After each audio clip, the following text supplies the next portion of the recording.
Yani yine bu saldırıların bir de Rojava'da yansıması var. İşte Kürt partililerin orada büyük bir ittifakı söz konusu. Mesela Rojava açısından neler söylemek istersin? Ya buradan açık net bir şekilde şunu belirtmek gerekiyor. Sizin basınınızı da biz dile getirelim. Şimdi bir tarafta birileri saldırıyor, bir tarafta da bir rejim var. Şimdi bu rejimi iyi tanımak lazım. Bu rejimi, bu Molla rejimini 79 yılında iktidara geldikten sonra yaptıklarını çok iyi bilmek lazım. Bizim hafızamız bu anlamda en azından Kürtler açısından diri. Çok diri ve net bir şekilde şunu ifade edebiliriz. Bu Molla rejiminin Doktor Kasımlı'dan tutalım Cino Amini'ye kadar ve bu son eylemlerde de binlerce insanı katledilmesine kadar bu rejimin ne kadar vahşice kendi vatandaşlarına saldırdığını ve neredeyse her gün Kürt gençlerini asan bir zihniyet ve anlayışa sahip olduğunu biz burada belirtelim. Yani bu rejimin elle tutulur bir tarafının olmadığını açık net bir şekilde biz ifade edelim. Burada bu değerlendirmeyi yaparken gelmek istediğim nokta şu. Şimdi ben yanılmıyorsam Churchill'in bir söylemidir. Kürtleri öldürmeyelim ama yaralı bırakalım. Orta Doğu coğrafyası için diyor. Şimdi 100 yıllardır Kürtler kimseden bir medet ummadan, kimseden bir şey beklemeden, bedelini ağır ödeyerek bu yaralarını kendileri sarmış durumda. 4 parça Kürdistan içinde ben bunu açık net bir şekilde ifade etmek istiyorum. Yani o yaralı bırakılan Kürtler şu anda yaralarını sarmış, bir birikime sahip örgütlüler ve ne istediklerini de, nasıl bir yaşam istediklerini de bütün mücadeleleriyle tarihten bugüne kadar da açık net bir şekilde herkese ifade etmiş durumdalar. Herkese pratikleriyle de göstermiş durumdalar. Dolayısıyla Rojava'da da yine saldırıların merkezinde, tehditlerin merkezinde İran'da Rojava Kürdistan'ı var. Kürtler var. Kürtlere yönelim söz konusu. Burada şunu altını çizerek belki ifade etmek gerekiyor. Kürtler çaresiz değil. Kürtler kimseye bugüne kadar güvenerek o yüzden kendi yaralarımızı biz kendimiz sardık, tedavi ettik derken kastettiğim noktada budur. Siz örgütlüyseniz, siz bir güç olmuşsanız, bu güç olmayı da yanlış anlaşılmasın. Birilerine zulmetmek, birilerini baskı altına almak, birilerini sömürmek anlamında değil. Bir ulus olarak varlığınızı ortaya koymuşsanız, bu kadar yaşanan şeye, katliama, yok saymaya, asimilasyon politikalarına karşı bu varlığınızı koruyarak, örgütlülüğünüzü güçlendirerek bugüne gelmişseniz güvenebileceğiniz tek güç sizsiniz. Siz güçlüyseniz, özgüçtür kesinlikle. Siz özgücünüz varsa, güçlüyseniz ve ne yaptığınızı, ne istediğinize bu konuda da net bir düşünceniz, fikriniz, felsefeniz, anlayışınız varsa sonuç almak o kadar sonuç almak kolay olur, neticeye varmak o kadar kolay olur. Rojava'daki Kürtler açısından da bu ne Amerika'sıdır ne İsrail'idir. Buna güvenmek değil. Biz dediğimiz gibi veya rejim zaten rejimin yaptıklarını biz burada bir liste çıkartırsak sabaha kadar belki 2 gün sene program yapmak durumunda kalacağız. Rejimin ne kadar menemen bir rejim olduğunu herkes çok iyi biliyor. Bizler de biliyoruz. Dolayısıyla bu değil. Burada Rojava açısından, Rojava'daki Kürtler açısından en azından bizim ifade edebileceğimiz gerçekten orada Beluciler var, Azeriler var, Farslar var. Bunlarla birlikte ne istedikleri, nasıl bir İran yaratmak istediklerine bir karar verip birlikte hareket etmeleri gerekiyor. Yani İran halklarının kendilerinin olması lazım. Kendileri kendi geleceklerine karar versin. Birileri dayatmasın. Biz buradan örneğin diyorum, DEM Parti olarak ya siz şunu yapın dememeliyiz. Hayır, oradaki güçler, oradaki partiler, oradaki kurumlar, oradaki halklar ve inançlar bir araya gelecek. Bu rejim herkese zulmettiyse, bu rejim 79'dan bugüne kadar zulüm noktasında değmediği hiçbir kesim kalmamışsa bu kesimlerin bir araya gelip yeni bir İran'ı nasıl inşa edebiliriz noktasında ortaklaşıp buna göre hareket etmeleri lazım. Bunun mücadelesini hep beraber vermeleri lazım. Bu sadece oradaki Kürtlerin meselesi değil. Bu oradaki Farsların da meselesidir. Azerilerin meselesi, Belucilerin de meselesidir. Yani bir bütünen İran halklarının meselesidir. Rojava'daki Kürtler de İran halklarıyla birlikte ben inanıyorum ki bu doğrultuda birlikte bir yaşamı kurma, birlikte yeniden bir İran'ı inşa etme, birlikte bu rejimden nasıl kurtulabilme noktasında karar onlarındır. verecekleri karara göre de hareket edecek onlardır. Buna saygı duymak gerekiyor. Yani zaten yakın zamanda Rojava'da da saldırılara karşı Kürtlerin bir birliği söz konusuydu. Bu da aslında saldırılara karşı bir olunca nasıl daha güçlü durulduğunu gösterdi. Yani İran'da da benzer bir durum var sanki. Şimdi birlik çok önemli bir şey. Ben onun altını da çizerek belirteyim. Özellikle demokratik, ulusal birlik noktasında bugün hangi parçada olursa olsun, bir kazanım söz konusuysa bu kazanımı korumanın tek yolu inanın ki demokratik ulusal birliktir. Demokratik ulusal birlik dediğimizde bakınız biz farklı parçalardayız, farklı partiler var, farklı ideolojilere sahibiz, farklı anlayışlara sahibiz her bir parti. Ama en son Rojava örneğinde de gördüğümüz gibi yapılacak olan saldırı ideolojik bir saldırı değildi. İdeolojiye yönelik bir saldırı değildi. Yani Kobani'nin kuşatılması bir taraftan HTŞ tarafından, diğer tarafta biliyorsunuz zaten Türkiye var. Kıstırılmış durumda. Kim var orada? Yüz binlerce Kürt halkı var, Kürt insan var sonuç itibariyle. Yani netice itibariyle baktığımızda budur. Burada bu birliktelik o kuşatmadan sonra veya gelişmelerden sonra dört parça Kürdistan'dan tutalım Avrupa'sına, diasporada yaşayan Kürtler ve dostlarımıza kadar tabii. Bunu da altını çizerek belirtelim. Yani İtalya'da olsun, Avrupa'nın çeşitli ülkelerinde sadece Kürtler değil, Kürtlerle birlikte alanda olan, protesto eden, bu anlamda bu haksızlığı kabul etmeyen Avustralya'dan tutalım Ermenistan'dan Amerika'sına kadar bu anlamda ciddi tepkiler gelişti. Dolayısıyla bugünden sonra bu kazanımları gelmeye çalıştığım nokta budur. Koruyabilmenin tek bir yolu söz konusu. Tek bir yoldur. Yani parçalanmış olabiliriz, farklı düşünebiliriz, farklı şekilde de mücadele edeceğiz. Politik, siyaset anlamında ben bunu söylüyorum. Ama söz konusu Kürtler, Kürtlerin varlığı, Kürtlerin dili, Kürtlerin yaşamı söz konusu olduğunda da her dört parçadaki bütün partiler, bütün kurumlar, bütün herkes tek bir ses olabilmeli. Bu şekilde kazanımlarımızı koruyabilir. Aksi takdirde bugün Başur Kürdistan'da bir statümüz var. Biz böyle davranmadığımız sürece Başur Kürdistan'daki statümüz de tehlike altındadır. Rojava'daki tehdit tehlike hala geçmiş değil. Tetikte olmak gerekiyor. Biten bir şey yok. Yani ortaya çıkmış bir sonuç, siyasi bir çözüm, netleşmiş bir durum söz konusu değil. Bu açıdan söylüyorum. Yani bu demokratik ulusal birlik noktasında bunu bir an önce bizlerin gerçekleştirmesi gerekiyor. Hele İran'daki gelişmelerden sonra bunun daha da elzem olduğu, Rojava ile ortaya çıkan ama İran'da da perçinlenen bir durum söz konusu. Bu açıdan bunu geciktirmeden yerine getirmek gerekiyor. Yani Hakan Fidan'ın bir açıklaması oldu, muhtemelen siz de duydunuz. İran'da Kürtleri takip ediyoruz dedi. Mesela Türkiye bu yaşananlara hangi eksende bakıyor? Şimdi Sayın Fidan, Türkiye'nin Dışişleri Bakanı işini, gücünü bırakmış. Yani İran'da yaşananların bütün bir bölgeye değil dünyaya yansımalarından biz bahsediyoruz. İşi gücü bırakmış, Kürtleri takip ediyoruz. Kürtleri takip etmiyor. Kürtleri niye takip etsin? Yani yarın öbür gün bu savaşın belki buraya yansımaları olacak. Bununla ilgili tedbirler, önlemler nelerdir? Bunu paylaşın. Ukrayna'daki gibi arabulucu olmaya çalıştınız. Arabuluculuğunuzu da yapamadınız. Şimdi nedir? Kürtleri takip ediyoruz. Kürtleri niye takip ediyorsunuz? Bu işi başlatan Kürtler mi ki Kürtleri takip ediyorsunuz? Bu çatışmayı, bu savaşı başlatan Kürtler midir? Devam ettiren Kürtler midir ki Kürtleri takip ediyorsunuz? Kürtlerin takip edilecek bir şey yok.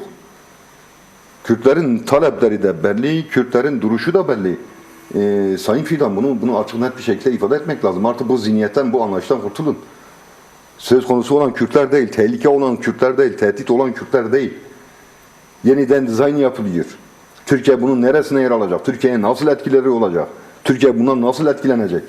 Bunlarla ilgili konuşması gerekirken, bunlarla ilgili paylaşımlarda bulunması gerekirken, bunlarla ilgili düşüncelerini ifade etmesi gerekirken Kürtleri takip ediyoruz.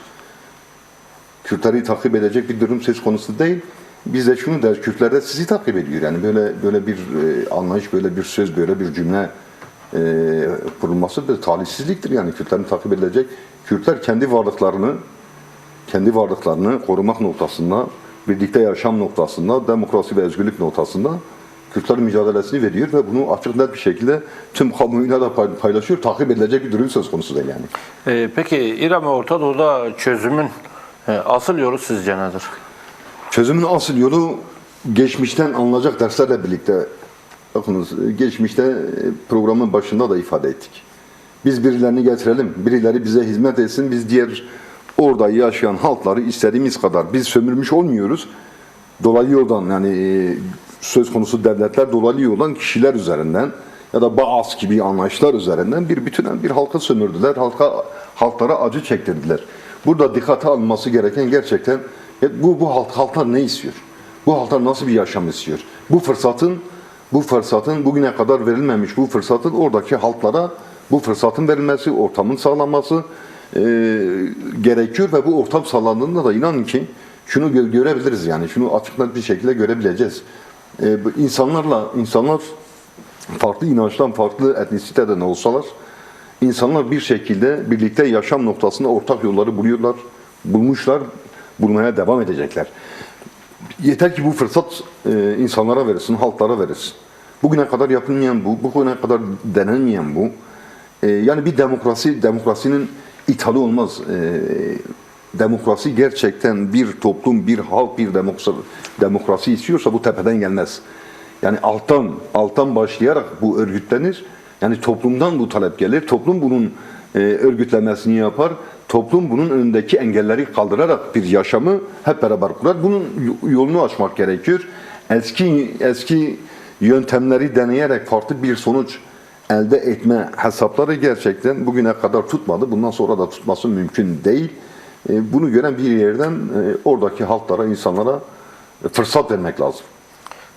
Yani Suriye'den İran ve Orta Doğu ülkelerine yayılan savaş belki de nükleer tehditleri de içeren bu tabloda Kürt akımları Abdullah Öcalan'ın barış çabaları mücadelesinin barış çabaları ve bu barışın mücadelesi de var. Buna dair mesela neler söylenebilir? Her yerde savaş çağrıları varken sadece Kürt halkı ya da Türkiye için değil tüm Orta Doğu için bir model sunuyor. Buna dair ne söylersin?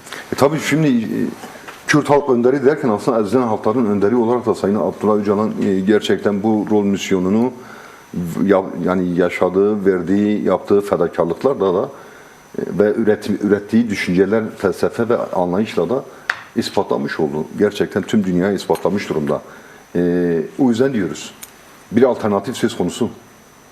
Bu alternatif Rojava'da bütün baskılara, bütün farklı devletlerin müdahalesine rağmen yaşam bulma şansı buldu, pratiğe geçebilme şansı buldu. Zaten en büyük tehdit olarak da bu görülüyor. Bakınız.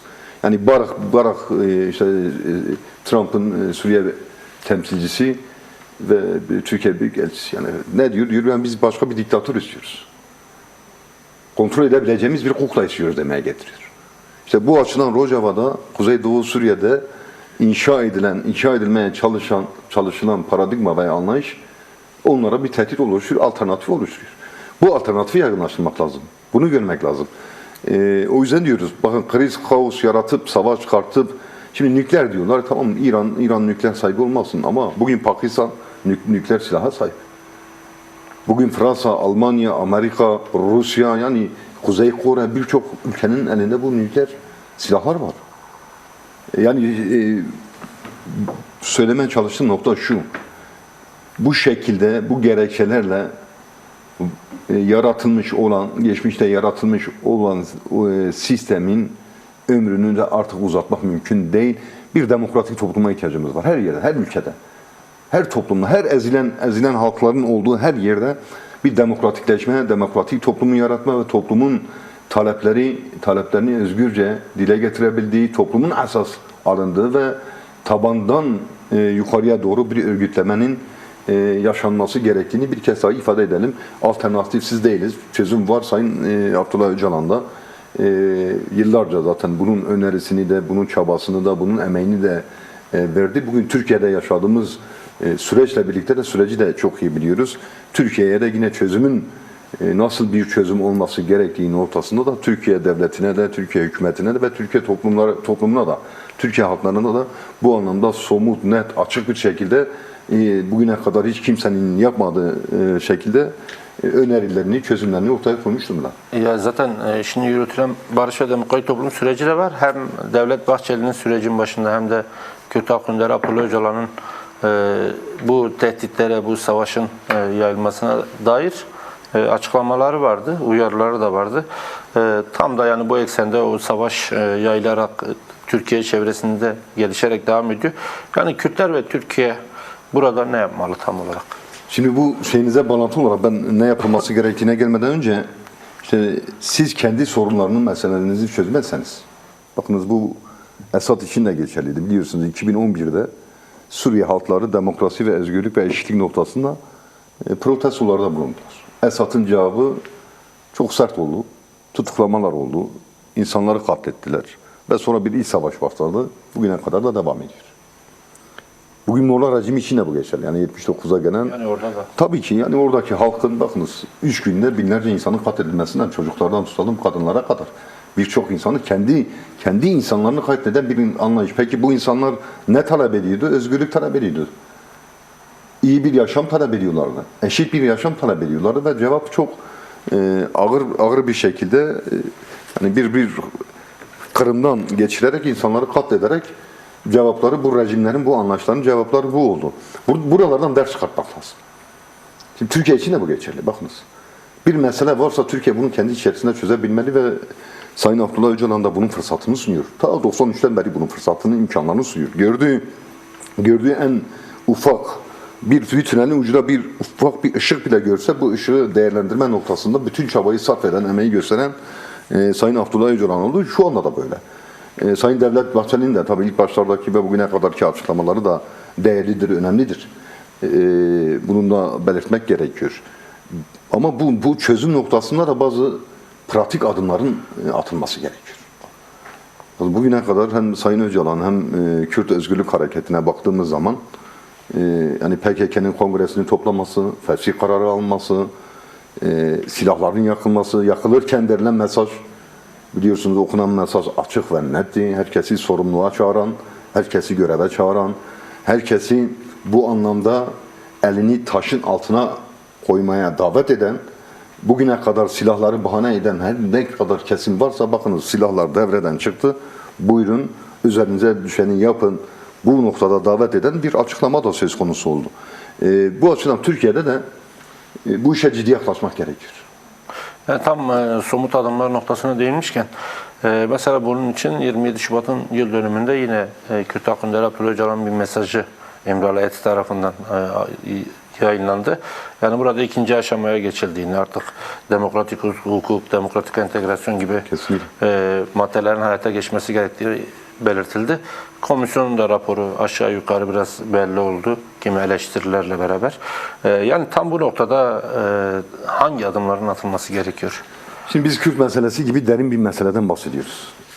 Yani 100 yıldan fazladır süren, 100 yıl diyoruz Cumhuriyet'in kuruluşundan beri ama Osmanlı'nın son dönemlerinden itibaren aslında ele alıp getirdiğimiz zaman yeni bir sorun değil. Hatta çok daha geçmişe gidersek Rojlat parçasının ne zaman koparıldığını da biz çok iyi biliyoruz. Kasr-ı Anlaşması'yla koparıldı. Burada derin bir meseleden bahsettiğimiz zaman bu derin meselenin çözümü de o yüzden süreç deniyor. Bakınız. Şimdi siz bir anlaşma yapmıyorsunuz. Oturup bir masada bir sözleşme hazırlanıyor, taraflar imzalıyor diye değil, bir süreçtir. Bu süreçte herkesin katılması gerekiyor.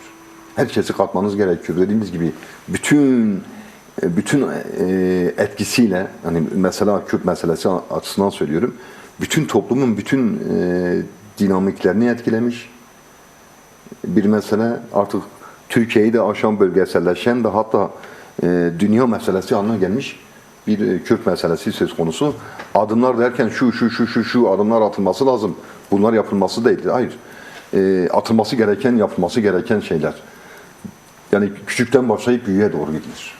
Sonuçta bir kamuoyunu da hazırlamak lazım. Açık konuşmak lazım. Yani bir güven sorunu da var. İşte bu güveni özellikle de, güven iki taraflı da olur. Ben onu da belirteyim. Bakınız şu anda Türkiye Cumhuriyeti Devleti'nin ve hükümetinin elinde kullanabileceği bir bahane söz konusu değil. Bakınız silah yakmadan Türkiye'den çekilmeye kadar bütün hepsi gerçekleştirildi. Bunlar somut adımlardır. Ve dünyanın hiçbir yerinde de buna benzer bir örnek söz konusu değil. Önce görüşmeler olur, belli bir anlaşmaya varılır. Ondan sonra çekinme ise, silah bırakmaysa, silah yakmaysa ondan sonra gerçekleşir. Burada bunlar başından yapılır. Niçin başından yapılır? Çünkü şunu iyi görüyoruz. 100 yıllık bir mesele, bu meselenin devam etmesini isteyen birçok kesim var. Provokasyona açık, manipülasyona açık. Yani zaten sürecin başında da bu süreç uzatılırsa provokasyona açık Evet, doğrudur. Şey anlamda söylüyorum. Eğer bu şekilde devam etseydi, bu iş sona bırakılsaydı, işte Sayın Öcalan bunu öngördüğü için ve bir de artık mücadele şeklinin değişmesi gerektiği noktasında da açık net, yani Sayın Öcalan net. Bizler de netiz, hepimiz de netiz yani. Yok sayılan bir halk şu anda her yerde var. Her yerde var. Kimliğiyle var, diliyle var. Varlığı noktasında artık kimsenin tartışmayacağı bir noktadayız. Şuraya geliyor. Bir devlet var olan, şu anda var olan mevcut hukuk sistemini bile uygulayabilirse aslında topluma güven verme noktasında yükümlülüklerini yerine getirmiş olur. Ayım kararları var. Örnek olarak söylüyorum. Yükümlülüklerini yerine getirmiş olur ama topluma da güven vermiş olur. Bu işte samimi olduğunu, bu işte ciddi olduğunda tüm topluma göstermiş olur. Yani basit şeylerdir. Bakınız örnek veriyorum. Yani sadece Avrupa İnsan Hakları Mahkemesi'nin vermiş olduğu kararlar, anayasaya göre bile bu kararlar bağlayıcıdır. Yani bu Türkiye Cumhuriyeti Devleti, bir yargı sistemi ya da yargı kurumları bu kararı yerine getirmekle mükelleftir. Kurumlarıyla birlikte. Bu bir adımdır bakınız. Yani bu adım nedir? Yani bir şart olarak değil, sadece yükümlülüğünü yerine getirmiş olur. Ve bu tür meselelerde de gelmeye çalıştığım noktalardan biri de bu adımlar atılırken şimdi basitten zora doğru gitmek gerekir. Ben size sadece bir örnek vereyim. Yani 2015'ten sonra bozulan bir süreç var. 5 Nisan 2015'te biliyorsunuz Kürt halk önderi üzerindeki tecrit ağırlaştırıldı. Bu bir savaş kararıydı. 2015'ten bugüne kadar 11 yıl geçti. Şimdi 10 yaşında olan bir çocuk şu anda 21 yaşında bir genç. Ya da 18-19 yaşında bir genç. Bir örnek, somut örnekle gideyim mi o açıdan? Bütün medya kanallarına bakıyorsunuz 11 yıl boyunca HDP'di, DEM Parti, DBP, bütün kurum ve kuruluşlarımız terörist organizasyon, terörist kuruluşlar olarak ilan edildi, yansıtıldı. Vekillerimiz, seçilmişlerimiz, kayyumlar, mayyumlar. Şimdi bu algıyla yetişmiş bir nesilden bahsediyorsunuz. Bu anlayışları değiştirmek lazım. Bu zaman alır. Bu zaman alacak. Bu sabır istiyor. O yüzden diyoruz basit şeylerden başlamak lazım. Basit şeyler nedir? Yani kendi kanununu uyguluyor. Ya infaz kanunudur, örnek veriyorum. Defalarca arkadaşlarımızın infazları yakılıyor. Örnek. Ya bir yönetmelikle bir genelge gönderilecek. Bir genelgedir. Bu genelgeyi göndereceksiniz, olay bitecek yani. Bu şekilde güven verirsiniz. Bu şekilde bütün toplumu bu sürece katarsınız. Katmak durumdayız. Bakın onu da söyleyeyim. Sadece bu Kürtlerle çözülecek bir mesele değil. Biz bize oturalım. 2 partiyle, 3 partiyle oturalım biz çözelim değil. Hayır. Karadeniz'inden tutun inanın ki Akdeniz'inde, İç Anadolu'daki insanları buna katacaksınız. Farklı partileri katacaksınız. Sorumluluk alacaklar. Bakınız sorumluluk alacaklar. Bu Kürt'ün meselesi değil artık. Kürt'ün meselesi çözümünde bu Türkiye'nin önünün açılmasıdır. Türkiye meselesinin çözümüdür. Meselelerin, sorunlarının çözümüdür. Bu anlamda herkesin bu anlamda sorumluluk alması ve dediğimiz gibi var olan yükümlülükleri yerine getirmekle başlamak gerekir. Yani bu adımlar atılmazsa, mesela süreç biraz daha toplumsallaşmasa, yani bu savaşlar ortasında nasıl bir kayıp yaşanır? Yani şunu açık ifade etmek gerekir. Bu bir şanstır. Gerçekten ciddi anlamda bir şanstır. Herkes açısından bir şanstır. Ne olursa olsun bunu değerlendirmek gerekir. Sağduyuyla, mantıklıca, akıllıca yaklaşmak gerekir. Kayıpsa yani herkes kaybediyor. Gerçekten herkesin yaşadığı kayıplar söz konusu. Kaybetmeye devam edecek. Hele dediğimiz gibi Orta Doğu'da bu gelişmeler söz konusuyken Türkiye önce kendi evinin içindeki sorunları çözmek durumundadır. Buna mecburdur. Ve Sayın Abdullah Öcalan da bu anlamda büyük bir fırsat sunmuştur. Bunu değerlendirmek gerekir. Bu süreci sürdürmek, bu süreci güçlendirmek. Bakınız Rojava'da bu son yaşanan gelişmelerde durma noktasına geldi. Bitme değil. Öyle bitti bir olayla bir şeyle bitecek bir şey değil. Bunu da ifade etmek lazım. Bir süreçten bahsediyoruz. Bitiren de bunun sorumluluğunu alacaktır. Bakınız. Büyük bir sorumluluktur. Ciddi anlamda bitti diyen kim olursa olsun bunun ağır sorumluluğunu da üstlenmiş olacaktır. Ama bu fırsatı değerlendirmek lazım.